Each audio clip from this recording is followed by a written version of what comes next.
श्री राधे श्याम। श्री जयदेव गोस्वामी जी ने श्री गीत गोविंद ग्रंथ की रचना की थी। यह ग्रंथ भगवान को इतना प्रिय है कि जहाँ कहीं भी कोई भी भक्त इसका पाठ करता है तो भगवान खींचे चले आते हैं और उसके समीप आकर इसका श्रवण करते हैं। ऐसी ही एक कथा एक मुस्लिम भक्त की है जिसका हम आगे श्रवण करेंगे। एक बार जगन्नाथपुरी में एक बच्ची खेत में घूमते घूमते गीत गोविंद की अष्टपदी का गान कर रही थी। तब जगन्नाथ भगवान उसके पीछे पीछे दौड़ते हुए उसे सुनने लगे। वे सुनने में इतना मुग्ध हो गए कि उनके वस्त्र भी उलझ उलझ कर फट गए। उसके बाद तो जब सबको पता चला तो उस बेटी को पालकी में बिठाकर जगन्नाथ भगवान के मंदिर में बुलाया गया। उस बेटी ने नृत्य करते हुए भगवान को गीत गोविंद सुनाया और वहीं प्राण त्याग दिए।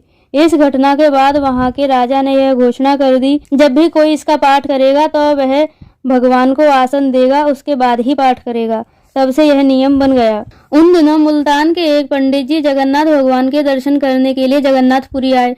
उन्होंने जगन्नाथ भगवान के दर्शन किए। उस समय जगन्नाथपुरी में गीत गोविंद की बहुत चर्चा हो रही थी। उन्होंने गीत गोविंद की बहुत प्रशंसा सुनी। भगवान स्वयं सुनने आते हैं, भगवान को बहुत प्रिय है। चारों ओर गीत गोविंद, बस एक ही नाम सुनाई दे रहा था। अब इतनी प्रशंसा सुनकर उनकी भी इच्छा हुई कि हम भी गीत गोविंद का पाठ करेंगे। उन्होंने गीत गोविंद की एक पोथी तैयार कर ली। उस समय पोथी हाथ से लिखी जाती थी। अब वे वापस मुल्तान आ गए। पंडित जी 2 मंजिला घर में रहते थे। अब वे प्रतिदिन सुबह गीत गोविंद का पाठ करने लगे। बहुत प्रेम पूर्वक पाठ करते थे। ऊपर वाली मंजिल में एक पठान रहता था। वह राजा के यहाँ कार्य करता था, इसलिए रोज सुबह घोड़े पर चढ़कर राजा के यहाँ जाता। अब जिस समय वह जीने से उतरकर जा रहा होता, उसी समय पंडित जी गीत गोविंद की अष्टपदी का गान कर रहे होते थे। ऐसा रोज होता था। अष्टपदियों के शब्द पठान के कानों में जाते उसे बड़े मीठे लगते। उसे अष्टपदियां बहुत प्रिय लगने लगी। शुरू में तो कुछ शब्द ही कानों में जाते। अब तो वह पठान जीने में ही रुक जाता और चुपचाप सुनता रहता।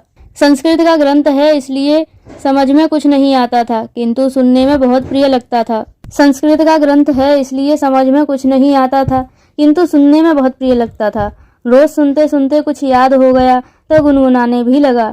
एक दिन पंडित जी को थोड़ी देर हो गई। इधर पठान जीने से आ रहा था तो वह धीर समीरे यमुना तीरे इस पंक्ति को गुनगुना रहा था।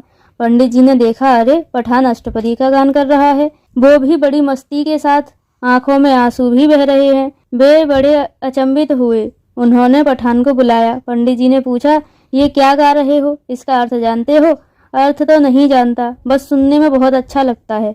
पंडित जी बोले, अच्छा, कहाँ से सुना? पठान बोला, आपसे ही सुना। पंडित जी बड़े चकित हुए। पठान ने कहा, पता नहीं इसमें क्या जादू है, अब मैं पूरे दिन इसे ही गुनगुनाता रहता हूँ। पंडित जी बोले, अरे इस ग्रंथ का पाठ करने का एक नियम होता है।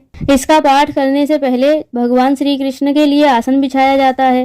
तुम कहो तो मैं तुम्हें पूरा ग्रंथ पढ़ा दूंगा। पठान बोला, पढ़ा दीजिए। पंडित जी बोले, किंतु तुम्हें एक बात माननी पड़ेगी। इसे सुनने के लिए भगवान जरूर आते हैं, तो तुम इसे बैठकर भगवान को आसन देकर तब गाओगे।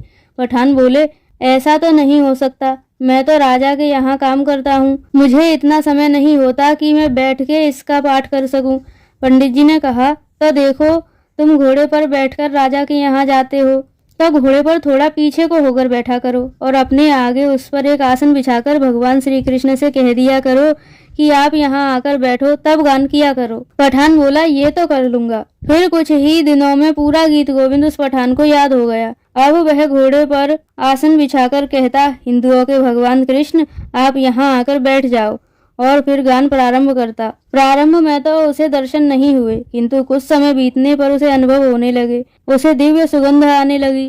घोड़े पर बैठकर गान करते समय जब सूरज उनके एक ओर आता तो दूसरी ओर मोरपंख की परछाई दिखाई देती। उसे जाना कहीं और होता था और चला कहीं और जाता था। एक दिन राजा के यहाँ से बुलावा भेजा गया और उस पठान को जल्दी से जल्दी बुलाया गया। अब वह पठान जल्दी जल्दी जैसा था वैसा राजा के यहाँ जाने लगा और घोड़े पर आसन बिछाना भूल गया। अब जल्दी के कारण लौटकर आसन भी नहीं बिछा सकता था। उसने सोचा, आज नहीं गाऊंगा, किंतु अभ्यास के कारण वह अष्टपदी का गान करने लगा और जैसे ही उसने गाना प्रारंभ किया वैसे ही भगवान उसके घोड़े के पीछे पीछे भागने लगे। फिर थोड़ी देर बाद भगवान घोड़े के आगे आ गए और घोड़े के आगे आकर उल्टे पांव दौड़ने लगे। वह तो गाता जा रहा था और गाते गाते उसकी आंखें बंद हो जाती थी और आंसुओं की धारा बहने लगती थी। अब थोड़ी देर बाद उसे याद आया कि कहीं आज भी गलती ना हो जाए। आज भी कहीं और न चला जाऊं। आज तो राजा मुझे नौकरी से ही निकाल देगा।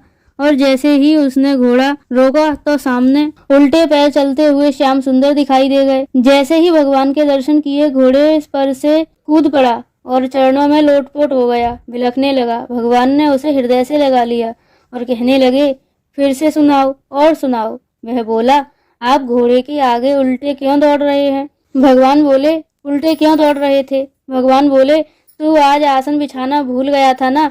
अब उसे याद आया, अरे मैं तो आज आसन बिछाना भूल गया था। हे श्याम, मेरे से तो रोज अपराध होंगे, लेकिन आज मैं ऐसी व्यवस्था कर दूंगा जिससे फिर ये अपराध कभी ना हो। भगवान तो अंतर्धान हो गए और वह पठान सीधा राजा के दरबार में गया और सदा सदा के लिए त्यागपत्र दे दिया। राजा ने रोकना चाहा, किंतु पठान ने रोते हुए कहा, नहीं, अब मुझसे यह काम नहीं होगा। पता नहीं मुझे क्या हो गया है, मुझसे रोज कोई ना कोई गलती होती है। कभी रास्ता भूल जाता हूँ, कभी कुछ हो जाता है। अब मुझसे यह काम नहीं होगा। वह पठान रोता रोता घर आ गया। उसके हृदय में अपने आप दीक्षा लेने की प्रेरणा हुई और घर वापस आकर वह पंडित जी के चरणों में लेट गया और बोला, मुझे दीक्षा दीजिए, हे गुरुदेव भगवान, मुझे दीक्षा दीजिए। पंडित जी ने उसे दीक्षा दी। उस पठान ने ठान लिया कि न अब घोड़े पर बैठूंगा और ना ही गलती होगी। अब वह पंडित जी और वह पठान दोनों गुरु शिष्य दिन रात गीत गोविंद का पाठ करने लगे। अतः जब भी कोई जहाँ कहीं भी इसका पाठ करता है तो भगवान वहाँ अवश्य अवश्य इसे श्रवण करते हैं। प्रेम से बोलिए, भक्त और भगवान की जय हो। हरे कृष्ण कृष्ण कृष्ण हरे हरे, हरे राम राम राम हरे हरे। वीडियो देखने के लिए धन्यवाद। अगर वीडियो अच्छी लगी हो तो इसे लाइक करें और फोटो पर क्लिक करके चैनल को सब्सक्राइब अवश्य करें एवं हमारी अन्य वीडियो एक बार अवश्य देखें। धन्यवाद। जय जय श्री राधे श्याम।